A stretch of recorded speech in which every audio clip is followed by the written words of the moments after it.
Next, we're going to be going over the dumbbell chest fly. The chest fly is a great tool for building the chest muscle. When we get set up with the chest fly, we need to know the 5 points contact rule, which is exactly what we do for our bench press. Okay, so both feet to the ground, that's 2. So when we get our feet planted, make sure they're always flat to the ground. We're going to pull your feet in as close to the body and back as far as we can with keeping the full foot and that heel to the ground. Okay.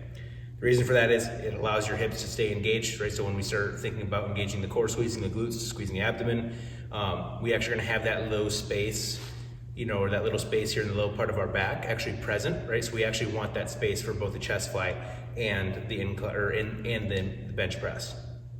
From there, right, both feet, so that's 2, our hips, our upper back, and our head always to the bench.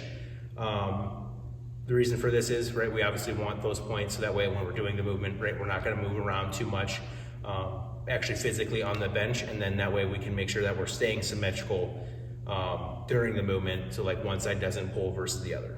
Okay, and when you're all the way on the bench, you can tell if you're a little bit crooked or if you have one side that is essentially dominating that bench as much as possible.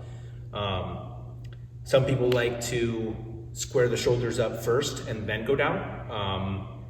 Or you can do it while you're down in position when you're all 5 points contact are there. I think either one is fine, just as long as you know whichever one is best for you to keep those shoulders pinched back through the movement, right? So we want to keep that chest broad so that way we hit those pectoral muscles as much as possible. So once we get all 5 points contact, okay, so both feet, butt, shoulders, and head, from there, right feet in, engage the core, squeeze the shoulders back, squeeze the glutes, make sure that there's always weight in those feet, all right? That's the reason why we pull them back. We want to feel that way. We want to feel as if, the whole body's essentially being tight and pinched to the bench as possible, because that's your anchor point. That's everything that's going to keep you stable, so that way you can do the chest fly as best as we can, right?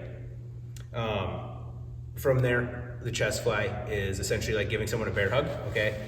So make sure wrists are stacked as always when we start, but we're gonna actually slightly bend those elbows to start, and then as we go down through that movement, we're not gonna go past parallel. Parallel meaning our elbows don't go past our shoulders, okay? So when we're going down, right, we're just getting to that parallel point, so our hands might be just slightly above, which is fine, okay? So, but we're trying to make sure that we maintain that bend the entire way down and all the way back up, okay? So it is okay once we get to the top to extend a tiny bit, right? We should be able to feel that squeeze of the chest, especially at the top, and then the stretch of the chest at the bottom, okay? So what that looks like here as we get set up, and starting with those weights over top of the chest, feet back and in, pinch your shoulder blades, bend those elbows slightly. From there, engage the core. And then as we're going out, right, controlled movement. Once we get here, parallel to the ground, back up. And then that is the whole movement. That is your dumbbell chest fly.